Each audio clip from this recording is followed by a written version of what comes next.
Good day, good evening, good night. Greetings.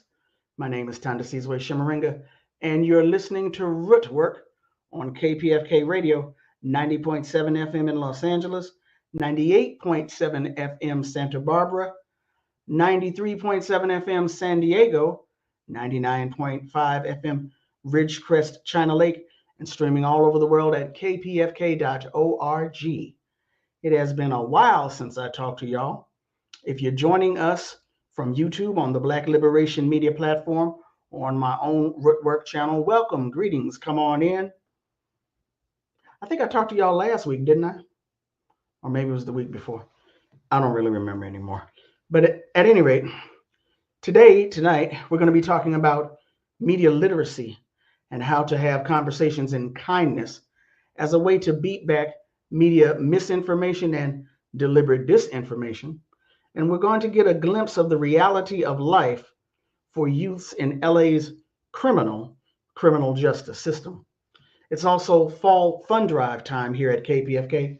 So please give us a call at 818-985-5735, 818-985-KPFK, or go on over to kpfk.org and make a secure online pledge to help keep independent media alive, fearless, solvent here in Southern California. 818-985-5735, 818-985-KPFK, or kpfk.org. Pledge today, become a member today, and join us as we continue more than half a century of afflicting the comfortable and comforting the afflicted. 818-985-5735, 818-985-KPFK, or kpfk.org. We usually do news headlines at this point, but because it's so late, we're going to skip that and just go right into the guests for this evening. 818-985-5735, 818-985-KPFK, or kpfk.org. Make that secure online pledge and join us.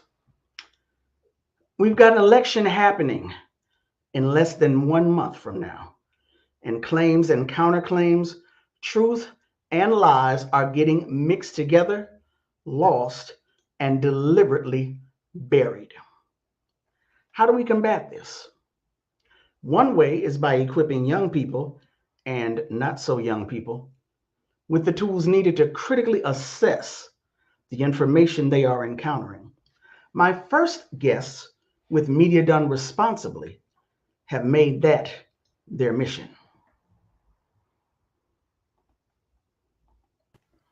In studio with me now are, I don't have your last name, Anais. Maceda. Anais Maceda, Yes. Communications Director, and Chanel Curry, Founder and Executive Director of Media Done Responsibly. Thank you all so much for being on the show.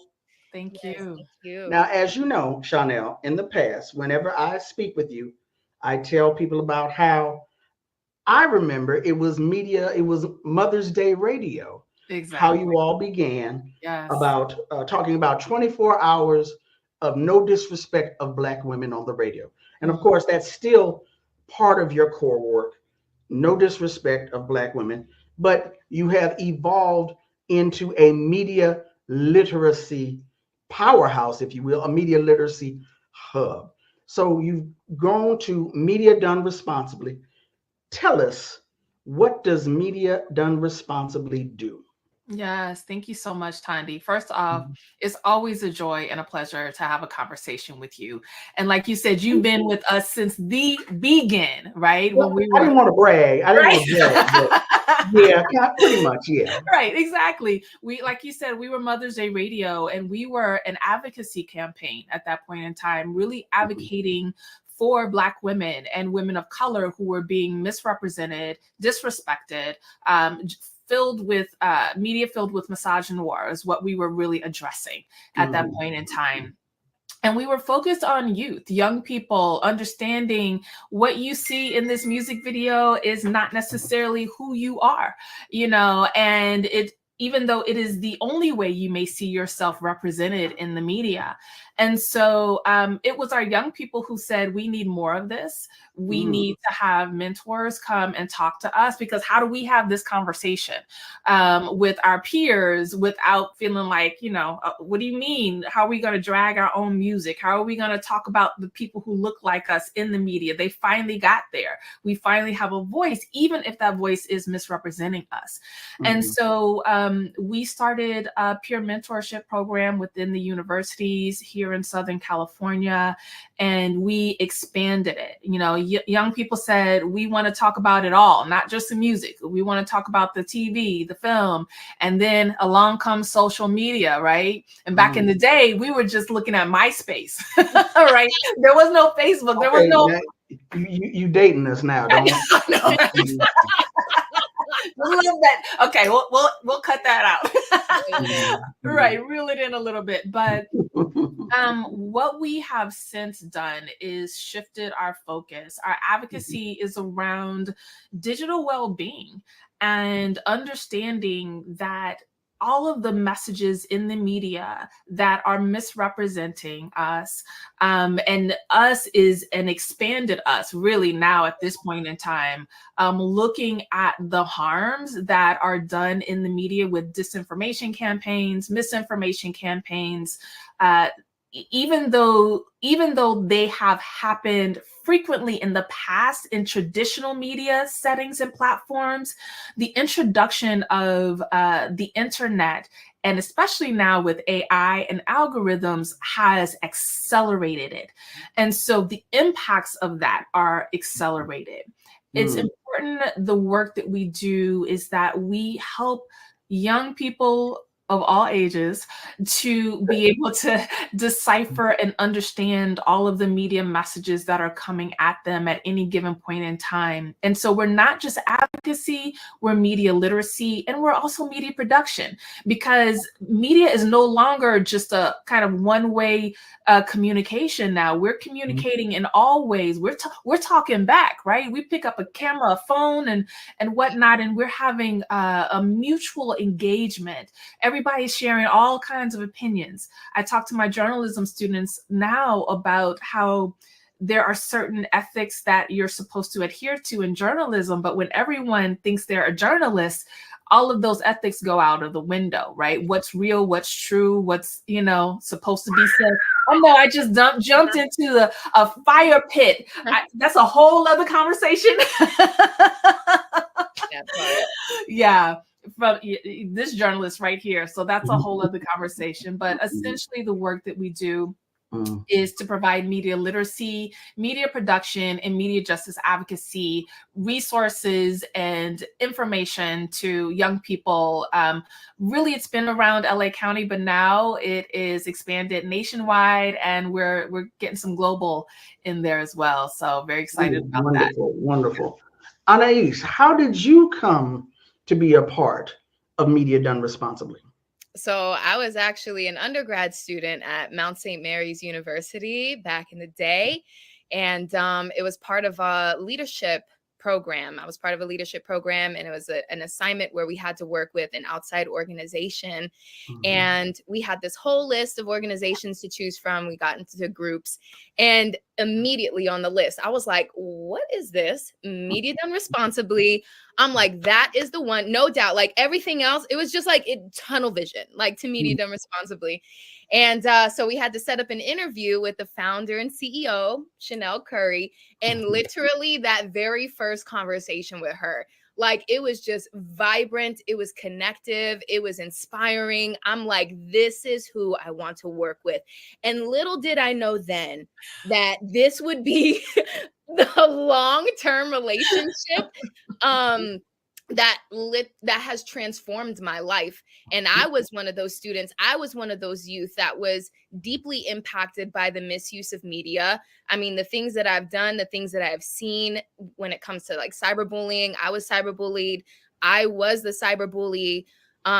Just sharing information that doesn't need to be shared on the internet, and just the misrepresentation and the impact that had on my identity and my growth and development. And then here comes Media Done Responsibly that literally not just transformed my way of thinking, but also empowered and gave me the platform to share my voice. So I am literally a Media Done Responsibly success story. I am the testimony that the programs that we use and that we implement is necessary, it's needed, and it works. And not only have I been shaped and impacted by Media Done Responsibly, but I have also conducted tons of workshops with youth and have seen the transformation that I went through to so many other youth. So this program is just, it's my life, it's my foundation, it's my life purpose. All right then. All right. Ooh, I would call that a testimony. I don't know about y'all. Okay. Now here's the thing. We're in an election year. Not that that really matters, but we're in an election year. When you were talking earlier about disinformation, of course, my mind automatically went to Donald Trump. But here's the thing. You currently have a program called Cafe Conversations, where you're dealing with the issue of kindness in communication, kindness and connection. So here's the thing. This interview is having as the second Cafe Conversation has already taken place. You've got a few more scheduled, a couple of more upcoming. I was sitting in the conversation on Sunday, listening to you all. This is why I am doing this right now today. Y'all just work with me, bear with me. Okay. I was sitting in your conversation on Sunday. I got a phone call from a sister friend I had been playing phone tag with. I called her to see, you called me, what's going on? She called me to see if I had gotten the information she sent me on TikTok, stating that Tupac was alive, that he was married to Left Eye of TLC, and that a current rapper is actually Tupac masquerading. This current rapper is actually Tupac. He's masquerading as someone else. Before we can get to Donald Trump and his menagerie of lies and distortions, these are the kind of conversations my regular folks are having. Yeah. And I was like, oh my God. Yeah. And this is in the middle of your seminar. I was like, did God know I would be sitting here today? Why is this happening? This is why this is happening. Media literacy, disinformation, misinformation. Yeah. The internet is a monster. It's a megalith. I want to ask you the obvious question. How do we fight it? Tell us about this program now, Cafe Conversations. Okay. So I'll gotta come down. Take a breath and wow. There is so much of that. I'm just stuck on Tupac and Left Eye right now. But they're both dead. I know. Yeah. I not currently married. I know. Nor were they ever. So yeah. No. Okay. She believes this. Okay, go ahead. Well, the time is now. The reason that we are doing the Kindness in Connection campaign is twofold. One, to dismantle disinformation and polarization, especially during this election cycle, and hate speech online. There is, and that's one. The second is to return to our humanity, and might I add our common sense as well, but really to our humanity and connection with one another.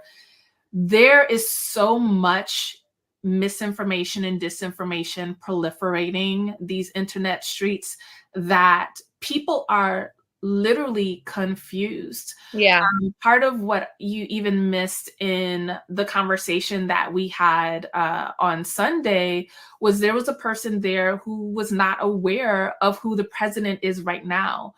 And so, and this is because of disengagement. This is because of so much information that is, I hate to even call it information, but information that has deliberately been put out is disinformation. Misinformation is just, I just don't know no better, but I'm putting out wrong information. Disinformation is, I know better and I'm putting it out, but I can say, whoops, oh, I didn't mean to say that, but it's out there now. And once it's out there, it runs rampant. And so it has a life of its own. Yeah. It has a life of its own. And we're asking people to use the acronym THINK. Each letter of that acronym relates to something that we need to do when we see something online and when we say something online. First, honey, think, okay? Is it true?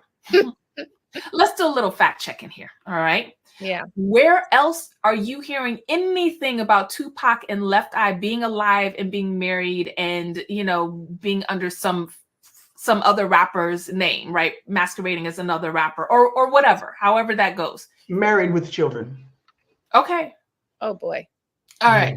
Okay. Yeah. So what legitimate sources are you finding this information from? And if you cannot go to multiple sources and see this information, it is likely false information. And then I know Anais has a list of sources that you can check to, you know, just to verify stuff that is false. So that's one. But we're not just stopping at fact checking, right? Like that's the basis and the foundation. The T in think is to find out, is it true? The second is this helpful? What does that information do for any of us? I mean, really now, is this helpful? What does this help? What does this support? So is the information that you're looking at and that you're seeing, is it helpful in any way? The I is, does it inspire? One thing that I don't think that people understand about the media, besides it being a money-making tool, which is the first foundation of media that we have to understand, that everything from an algorithm to every content piece that's being put out is to generate money, okay? But it does that by doing three things. It causes us to think a certain way, it causes us to feel and emote a certain way, and it causes us to take action. And anyone who thinks, oh, well, media is, you know, I'm not a role model and media is not moving me to act.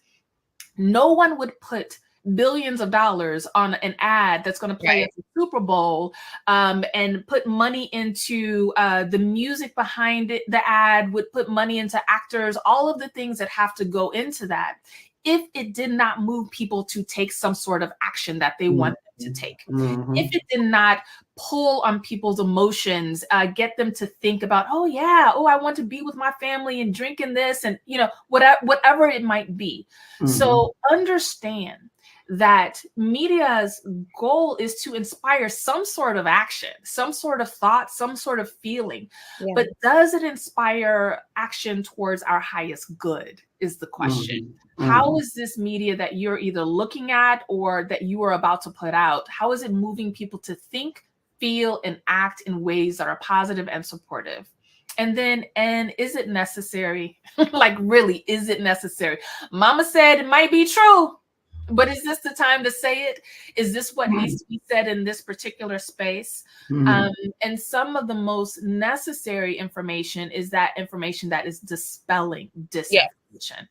So does it help to dispel disinformation? Then yes, we need to put it out there. Does this Rootwork conversation need to happen? Absolutely, it needs to happen.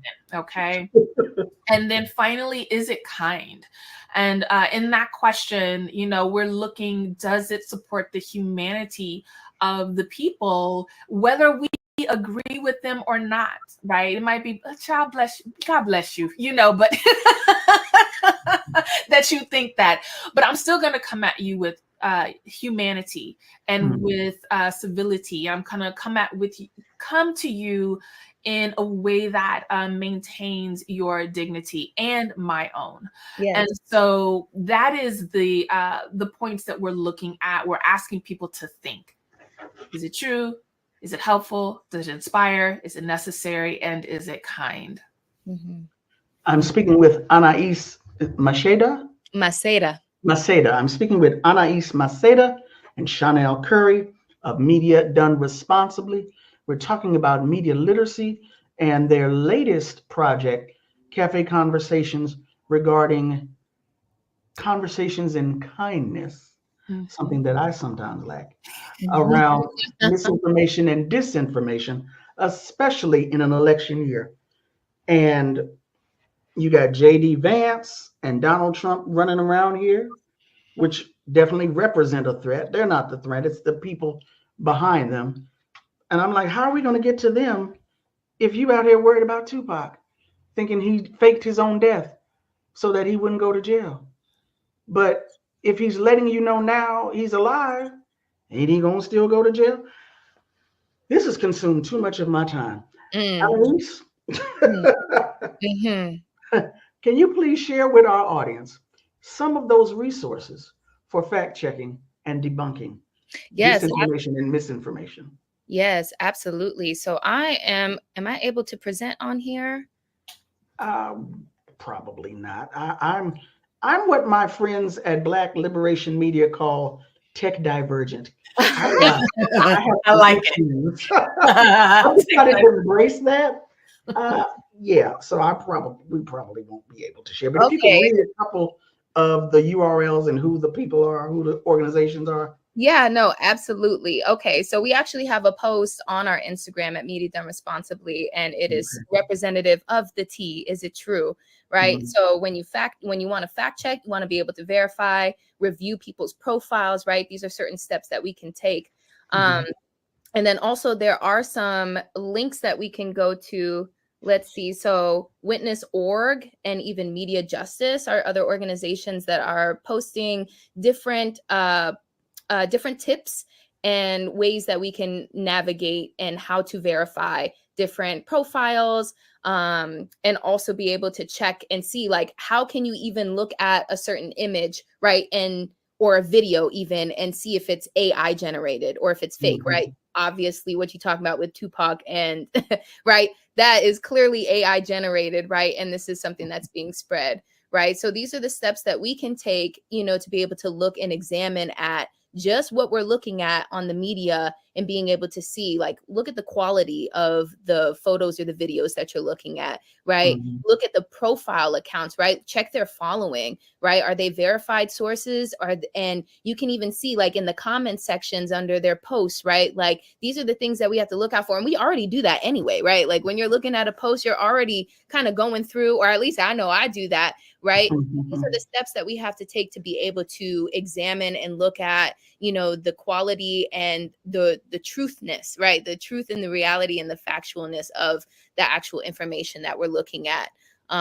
So those are some steps that we can take. And there's also, like I said, Media Justice, PEN America, Witness.org that are offering different tips as well to be able to look at and examine some of the media images and the media content that we're consuming on a day-to-day. There's also websites as well.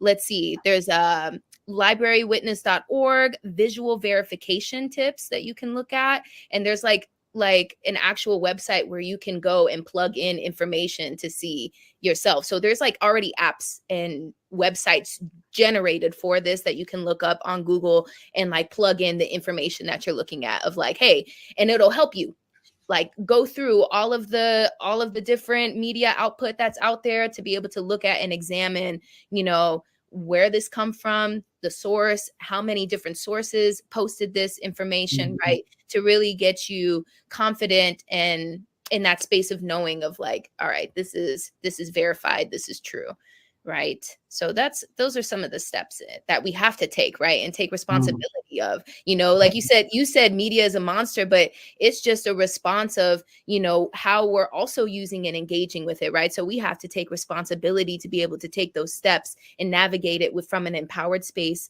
right? And not just take everything for what it is, be able to question, be able to think, just think about what you're looking at, right? That's part. Yeah. Something that's very interesting, and thank you so much for that, Anais. Something that is very interesting that people may not be aware of is that platforms like Instagram and Facebook, et cetera, the different social media platforms, do not consider themselves media outlets in terms of the way that we think of media. They are tech companies. And because of that, they don't have the same sort of regulations that other places might have. So if you think of a traditional news source, you might think of whether it be somebody that you follow on CNN or Fox or whomever you follow, the baseline that in terms of journalism is that there is some sort of fact checking that is supposed to occur. There's some sort of ethics, whether or not it's being followed or not is one thing, but there's some sort of ethics that has to happen. But for a tech company, they do not have any sort of accountability to the information that is being put on their platform. And so people have had to fight to make sure that they are doing some level of verifying and checking and pulling off things like hate speech, things that could actually incite people to riots. But that is still happening. There's still bots that are putting out information. There's still people, even from other countries, who are pretending that they are here and are impacting the elections that are happening here.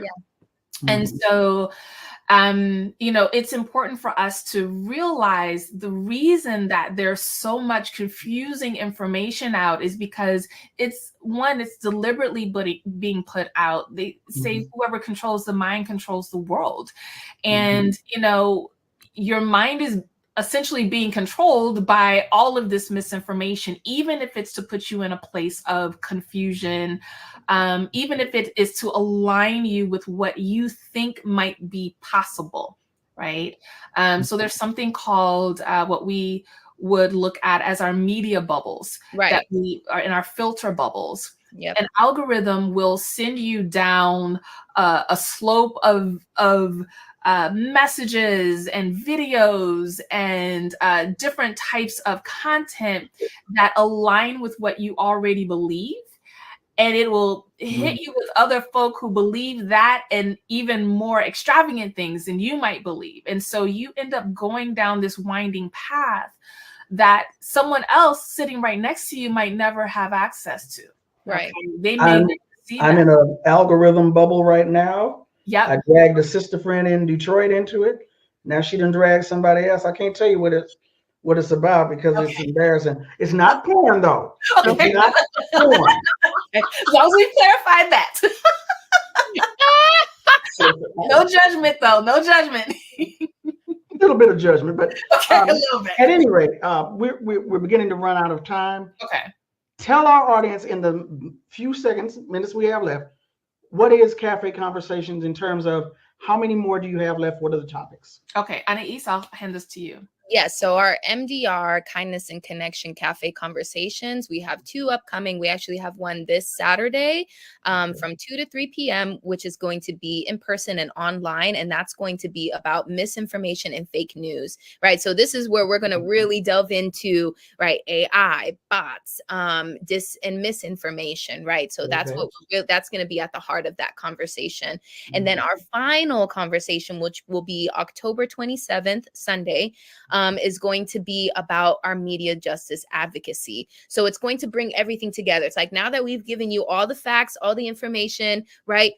What do we do about it, right? And how can we actually push ourselves forward, and what actions, what steps can we take? We're going to look at a history of a lot of media justice advocates throughout history and media, and then also take that as inspiration for us to utilize what we have now and put into programs and campaigns and things that we can do and come up. Literally, it's going to be like a thinking session, right? It's going to be a think session. Okay. So we're going to come together, put our minds together, put our resources and our gifts together to come up with more solutions on how we can take this kindness and connection beyond just the election season, right? And do this as an everyday practice where it's just interwoven into our very being, right? Now, the one coming up Saturday, you said it's going to be online and in person. Where? Yes. So you can join online via AirMeet. You can register through our website at mediadonresponsibly.org. You can also click the link in our Instagram bio as well at Media Done Responsibly. And then in person, it's going to be in connection with a presentation we're going to be doing with Penn America. And that is... Actually, I'm not sure where that is going to be located. I think that's going to be in the San Fernando Valley somewhere. We haven't got the details yet, but okay, gotcha. Yeah, but you'll be live streamed into that if you go into the session. Yeah. Okay, and let our audience know how they can follow along after the cafe conversations have quote unquote ended. How they can follow along and be a part of the work of Media Done Responsibly. How can they reach you? How can they follow you? Yeah, so we are really looking for partners, especially if you have any involvement with youth.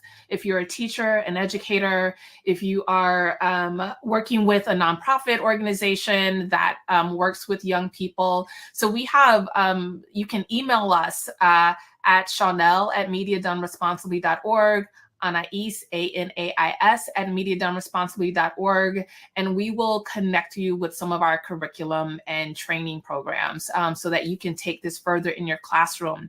And then everyone can go to our website, mediadonresponsibly.org, to follow us. Click on the Kindness in Connection campaign banner. All of the links that Anais presented will be there.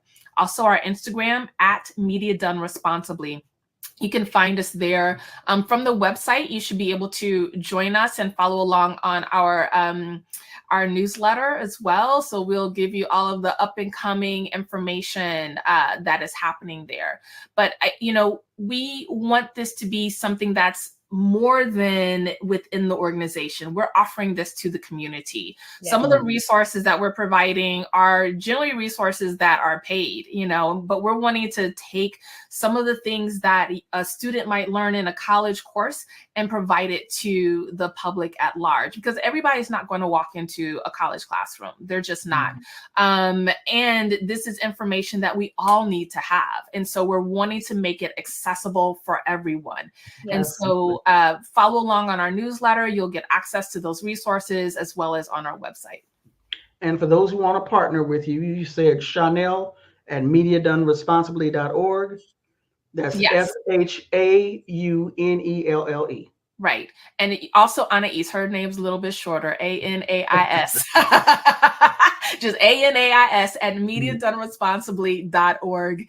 And either one of us, and we will connect you and really listen and see what the need is at your school, what kind of programs you already offer, and how we can integrate support. We provide college mentors for young people, which I think is really key. Peer and near peer mentorship relationships have been so positive. We've worked with over 20,000 young people throughout LA County in the past several years. And that is growing. Yeah. Okay. Anais Maceda, Chanel Curry of Media Done Responsibly. Thank you so much for being on Rootwork today. Thank you so much. We love you, Thandisizwe. Thank you so much. I love you guys more. Oh, thank you. All right, now y'all take care. You as well.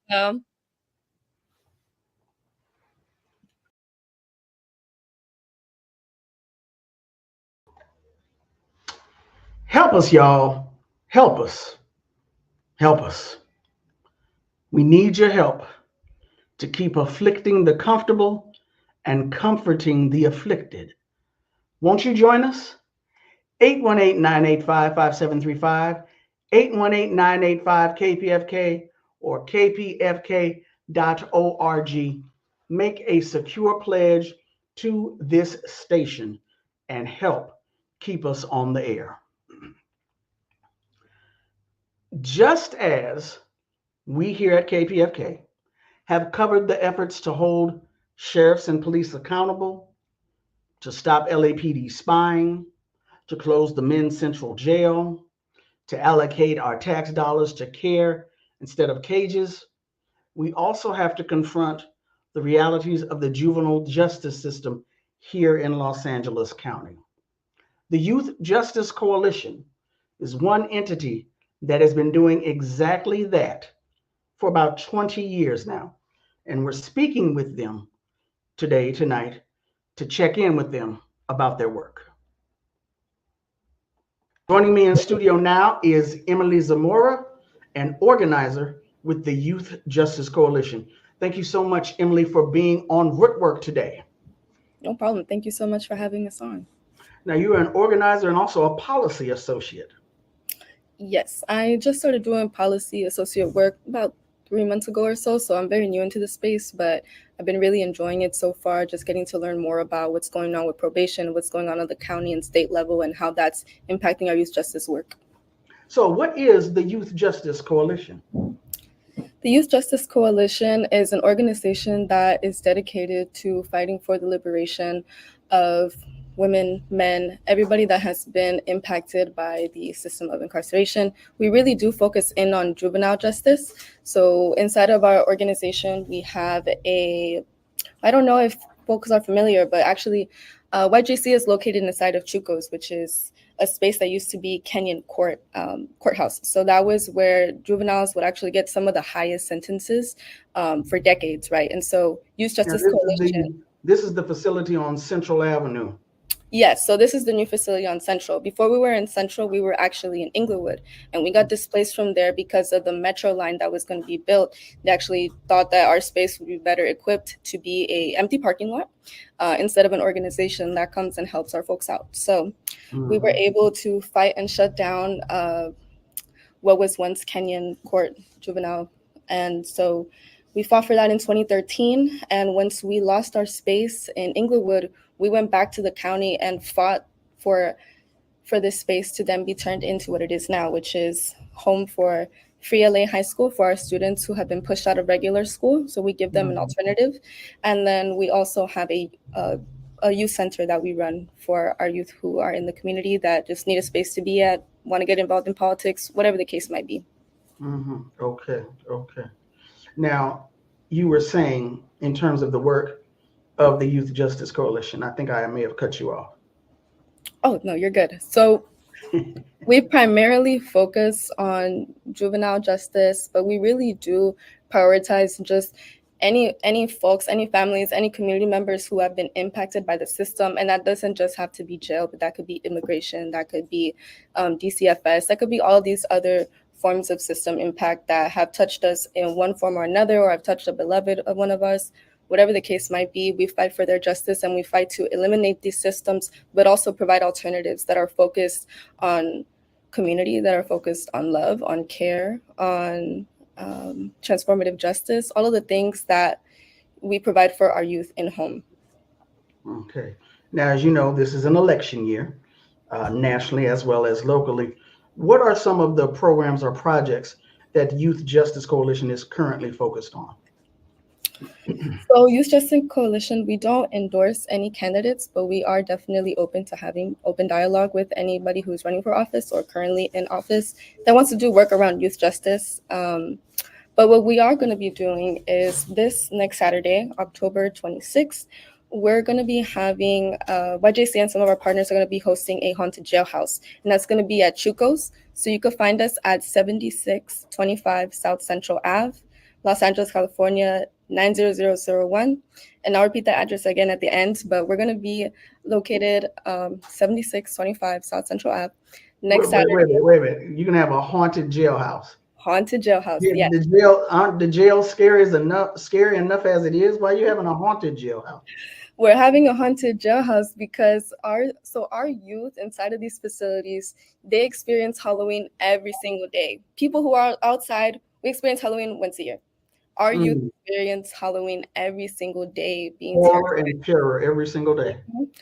Every single day. And so we wanted to do this so folks can see what it's like for our youth to be in this every single day and why it is that we fight every single day to get them out.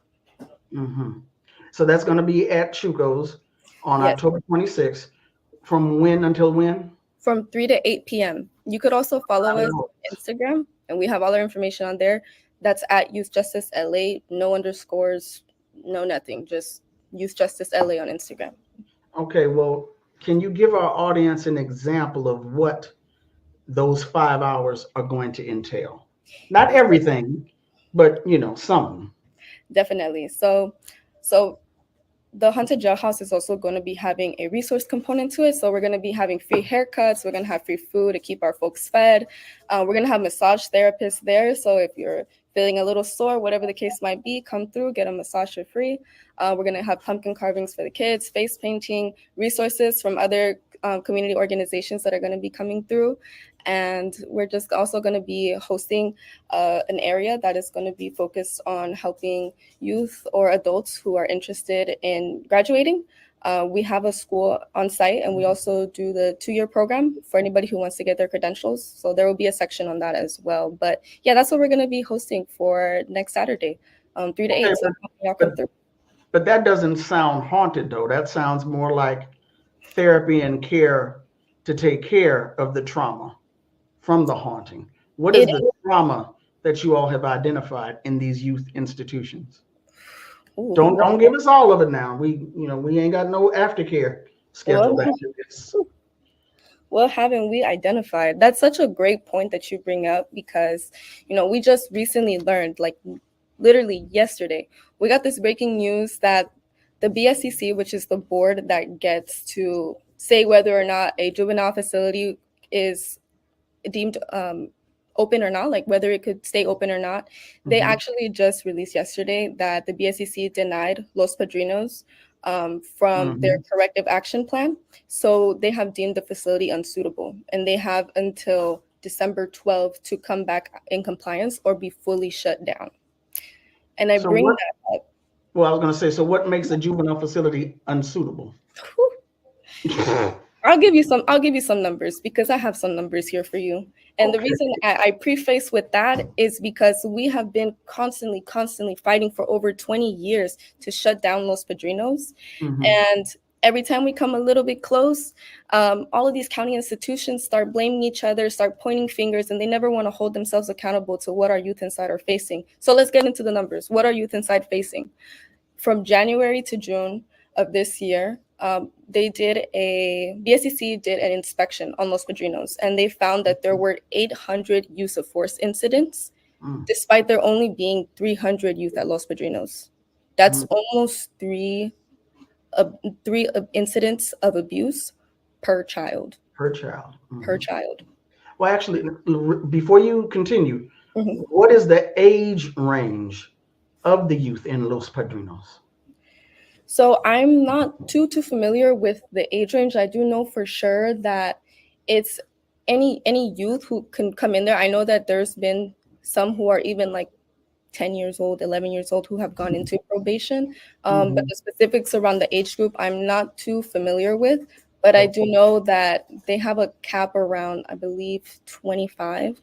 So there's some youth who are 18 there's some youth who are 18 that might still be in there. And then afterwards, they will get either transferred out or they'll serve their time. We're told that they're adults at age 18, but okay. So approximately 300 youth currently being held, and within a 6-month period, 800 use of force incidents, which translates into more than 2 per youth. Go on. Yes, almost 3, 2.6 to be exact. Wow. Right, and 572 of those 800 were physical force incidents, and 228 were OC spray incidents. Wow. So that's how our youth inside are being treated.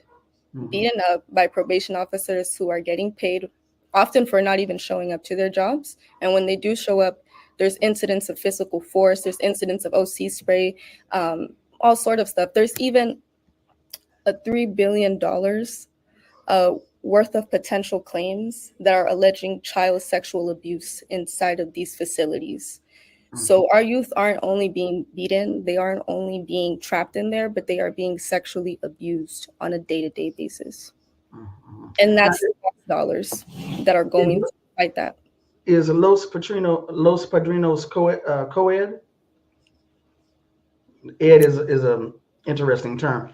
Are boys and girls, males and females, held at Los Padrinos? Yes. I'm sorry. Okay, I'm sorry. Cut you off again. Go ahead. Okay. But yeah, those are some of the statistics about what's going on inside of Los Padrinos and just what's happening to our youth at large who are facing the juvenile justice system. And so that's why we really wanted to bring attention to this issue by hosting the Haunted Jailhouse. So we are kind of focusing on two things, right? So what you mentioned. So the first part being, providing those resources for our folks who have experienced trauma, whether that's inside of these facilities or somewhere else along the line. But two is to have the Haunted Jailhouse as a political piece to show folks what it is that our youth inside face, and to understand that reality of we're living on the outside and we have the ability to do something and to change and to come together and liberate our youth. People in the county level and at the state level have the power to free them, and they explicitly choose not to. They have the funds to give them resources to help with the trauma and to help with whatever it is that our youth need, and they don't touch that money. So someone has to do the work. Someone has to be speaking on what it is that our youth are going through, and someone has to, fight for that. And so that's what YJC does, and that's what we do with our partners. I'm speaking with Emily Zamora. She's a youth organizer and a policy associate with the Youth Justice Coalition here in Los Angeles County, which fights for the rights of all our folks who've been impacted by the criminal justice justice system, but their focus is on juvenile justice. Emily, I misspoke. In addition to the Haunted Jailhouse, what other projects or programs or events do you have coming up? So our biggest event is actually going to be November 6th, which is going to be the largest action that YJC and some of our other partners, such as Students Deserve, Young Women's Freedom Center, so on and so forth. We're going to actually be hosting our biggest action of the year, November 6th, in front of the Board of Supervisors.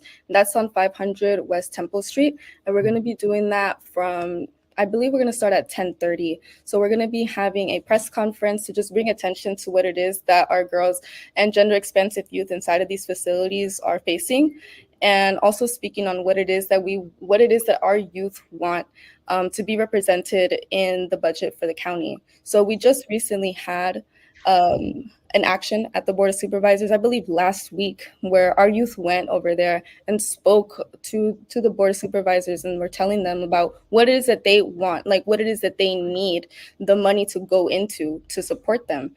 And even then, the budget still gets approved with all of these numbers that are going more so towards funding probation instead of sheriffs. So with this new shift that we see with BSCC, we really want folks to bring attention to what's happening inside of these halls, what it is that our youth truly need this money to go into. And that's why we're hosting this action. So November 6th, 10:30, be there or be square, 500 West Temple Street. We're going to have over 200 people there. Be there or be square? Be there or be square, because we need our folks out. So community partners, and you're expecting or hoping at least 200 people. Now, you're going to be rallying outside the Board of Supervisors, or you're going to be providing commentary testimony to the Board of Supervisors? So we're going to be doing commentary outside. The reason that we're doing that is because every single time that we go inside of these facilities, and we go as often as we can with our youth and other partners, we go in and we speak on the issues that we have going on. We go in and we speak on what it is that our youth need, and we have them go themselves to speak on what they themselves need. I mean, they've told us time and time and again, we need housing, we need therapy, we need trauma response, we need all these sort of things, right? And so the board, they'll listen, but they don't really listen. So sometimes we have to hold our own stuff. Sometimes we have to do our own meetings, right? We have to have our own press conferences and speak on our own stuff, because they don't give us the time. They give us 1 minute to talk about all these issues. 1 minute isn't enough, and it's not justice to anybody. Mm-hmm. It's definitely not enough time. Now, give us that date again. November 6th, and that's going to be at 10:30 outside of the Board of Supervisors in downtown LA, so 500 West Temple Street. And the haunted house is going to be October 26th. That's going to be on 7625 South Central Ave, Los Angeles, California, 90001. And if you want more info, Our ad is on Instagram, Youth Justice LA. No underscores. That's 3 to 8 p.m. You said? 3 to 8 p.m. 3 to 8 p.m., 5 hours. That's a Saturday. Yes. Okay. And in addition to Instagram, if our audience members want to keep up with the work you're doing, follow along, join, etc., how can they do that? Yeah, so there's actually a couple of ways. So our biggest one would definitely be hitting us up on social media, because that's where we put like our upcoming events. That's where we try to do the outreach for folks, and let them know like what things we have coming up. But another way to get involved is just to go on our webpage. So that's youthjusticecoalition.com. And so that also has like a subscription area where you could put in your email, and so you'll get all the updates that we have going on. Okay, youthjusticecoalition.com and at Youth Justice Coalition in social media. So youthjusticela.org. Youthjusticela.org. Okay. Youthjusticela.org and Youth Justice LA Instagram. Okay, my bad. Sorry about that. No, you're good. That was on me too. Emily Zamora, Youth Justice Coalition, housed in Chuco's Justice Center. Thank you so much for the work that you all are doing, and thank you for being on Rootwork today. No problem. Thank you so much for having me. I appreciate you. Absolutely. Absolutely.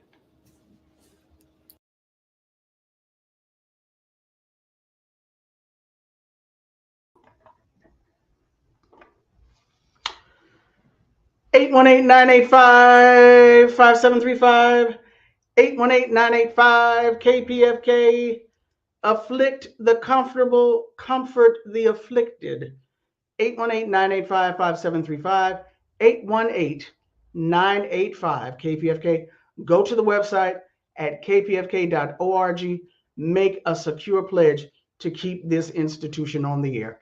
Thank you to my guests, Chanel Curry and Anais Maceda of Media Done Responsibly. Thank you to Emily Zamora of the Youth Justice Coalition. Thank you to Gangsta Boogie, GB Gary Baca on the boards. Thank you to Zenzele Bell for checking in with me, making sure I'm good. And thank you to you for listening and for watching. Join us, become a member. Help us to keep afflicting the comfortable. Help us to comfort the afflicted. Make a secure pledge at 818-985-5735, 818-985 KPFK. Go to kpfk.org. Do it now, right now. Make that secure donation. Make that pledge. My name is Thandisizwe Chimurenga. I will catch you again next week. Stay safe and peace.